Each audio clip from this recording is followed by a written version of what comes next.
の試合見せてもらったよ。明日約束だよ。ザッカーやろう。どちらが最強？俺の大事な父さんなんだ。Salut tout le monde, c'est Science, on se retrouve pour une vidéo dans laquelle aujourd'hui on va parler des drogues et du dopage dans la saga Inazuma Eleven. Mais avant ça, je tiens à vous remercier pour vos retours, c'était juste un truc incroyable sur la dernière vidéo. Donc on va commencer tout de suite. Mon shit sa mère. Shit. Mon shit sa mère. Tu veux du shit? Eh, qualité bretonne. Nos régions du talent, ma gueule. Eh, trop bon. Avant toute chose, concrètement, c'est quoi une drogue? Eh bien, les drogues sont des substances appelées psychoactives. Une fois absorbées dans l'organisme, ces substances modifient plusieurs fonctions du corps et du système nerveux central.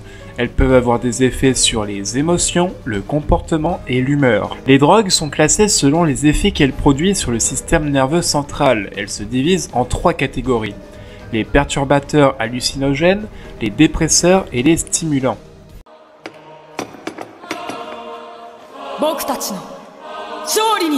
Nous allons évoquer l'équipe finaliste du Football Frontier, les Zeus. Or, pour cette vidéo, nous allons s'attaquer à leur dopage.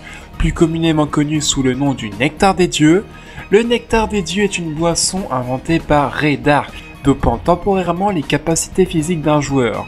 Elle est composée de médicaments interdits et ressemble à s'y méprendre à de l'eau. Le nectar des dieux peut être considéré comme une drogue à base d'amphétamine, qui est une drogue stimulante, qui agit comme l'adrénaline. L'adrénaline est une hormone sécrétée par les glandes surrénales qui accélère le rythme cardiaque, augmente la pression artérielle. Elle est souvent sécrétée en préparation d'un effort physique. Ceci explique pourquoi les Zeus sont si forts pendant leur utilisation du nectar. Je vais vous démontrer que nous sommes supérieurs aux mortels. De plus, certains effets des amphétamines qui produisent un sentiment de puissance, se sentir supérieur ou encore tendu et nerveux, hostile, agressif, correspond à la rage qu'éprouve Byron suite à la volonté de Mark Evans qui est de ne pas abandonner. Même Ray Dark est étonné de cet effet du nectar. Je ne savais pas que le nectar des dieux pouvait produire ce genre d'effet.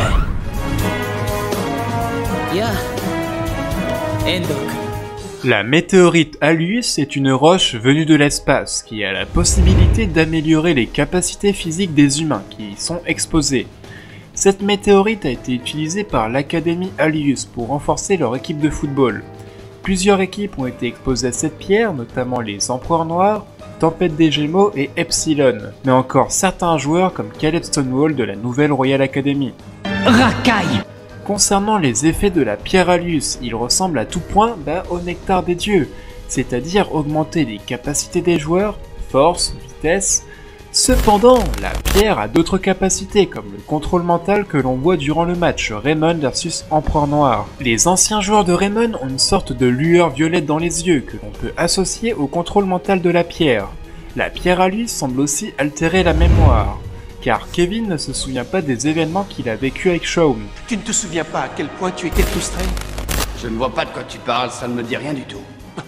Cependant, lorsqu'il se confronte de nouveau à Shaun, qui veut le raisonner, eh bien la pierre semble accroître son contrôle sur Kevin, tout en dégageant une onde de choc violette qui repousse Shaun. La pierre Allius semble modifier le caractère de certains personnages, comme notamment les Empereurs Noirs, qui deviennent froids et distants envers Raymond. Aussi, la pierre semble réveiller la vengeance qu'éprouve Astram Schiller au monde du football. À partir de cet instant, elle a exercé une terrible fascination sur moi. J'étais envoûté par son incroyable puissance. Et ce faisant, mon désir de vengeance que j'avais jusque-là réussi à contenir au fond de mon cœur refaisait surface. On peut comprendre alors que la pierre Allius serait une drogue stimulante mais aussi une drogue psychédélique qui affecte l'humeur et les pensées ou bien encore les souvenirs. Suite au match Inazuma Japon versus Australie, le meneur de jeu de Inazuma Japon, Jude Sharp, se fait piéger par le traître envoyé par Orion, Ichiyoshi Mitsuru. Le piège de Ichiyoshi est très simple, il a placé des produits dopants dans le casier de Jude. C'est alors qu'arrive l'inspection du FFI, qui fouille tous les casiers de Inazuma Japon. C'est ainsi qu'il trouve les produits dopants dans le casier de Jude. Et donc, Jude Sharp se fait donc disqualifier de la sélection pour violation des règles antidopage. Plus tard, quand le GOAT Nosaka Yuma rejoint Inazuma Japon afin d'affronter l'Ouzbékistan, à la fin de ce match, Ichioshi retente son piège sur le nouveau meneur d'Inazuma Japon. Sauf que Nosaka avait anticipé ce piège et a donc remplacé les produits dopants par des friandises au chocolat. C'est la goutte là! C'est la goutte! Ce qui a mis en déroute le plan de Ichioshi.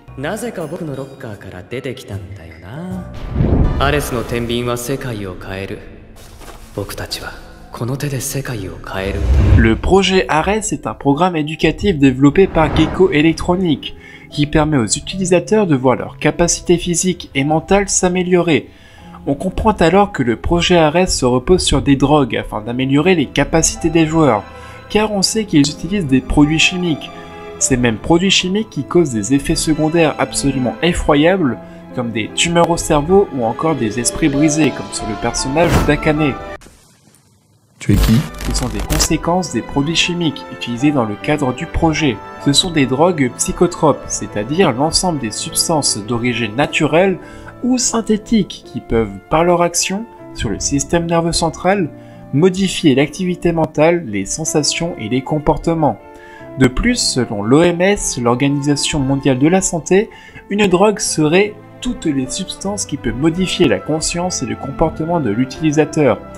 Et le projet Ares répond parfaitement à cette définition, avec le personnage de Akane, qui était une fille joyeuse avant le projet Ares, pourtant après avoir été reçue au programme d'Ares, elle est devenue froide, distante et ne parle plus à personne. Dans cette seconde partie, nous allons s'intéresser à des événements qui sont considérés comme du dopage, mais qui n'utilisent pas de drogue à proprement parler. Déjà, le dopage, c'est quoi? Le dopage se définit par l'usage de substances ou de procédés interdits. Nous allons donc voir les fameux procédés interdits. Zulan Rice a créé un programme, le programme de renforcement de l'humain. Ce programme consiste à améliorer les capacités d'un être humain jusqu'à son paroxysme.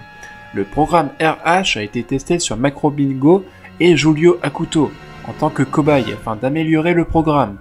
Suite à leur sacrifice, le programme s'est perfectionné et Zulan Rice a pu créer son équipe de joueurs ultime, la Zulan Team. Cependant, même si le programme RH augmente leur capacité physique, les joueurs sont programmés pour jouer à un seul poste précis. C'est un de leurs gros points faibles. Le programme RH est un programme informatique qu'on insère dans le corps du joueur. C'est donc du dopage, mais pas avec des substances, mais bien avec un procédé interdit. Lors de la finale du Football Frontière International qui oppose Inazuma Japon à la Russie, Irina Jurikanen a modifié les Eleven Band des joueurs russes, qui permet ainsi, lorsqu'elle appuie sur le bouton d'une télécommande, les bracelets commencent à diffuser un son détectable à l'oreille humaine, mais qui interfère directement avec le subconscient des joueurs russes afin de les hypnotiser. Ce son est une chanson d'opéra auquel a été greffé l'ordre de pratiquer un jeu dangereux et agressif. Sekiya Tomohari parvient à pirater les bracelets pour couper la musique. Cependant, Irina avait anticipé que Inazuma Japon comprendrait rapidement la situation et serait capable de désactiver le dispositif. C'est pourquoi elle a fait en sorte que l'ordre soit greffé dans le subconscient des joueurs russes et y reste malgré l'arrêt de la musique. Mais c'est mal connaître le légendaire Mark Evans, qui arrive à sortir les Russes de leur transe grâce à sa détermination et sa mythique et sincère phrase.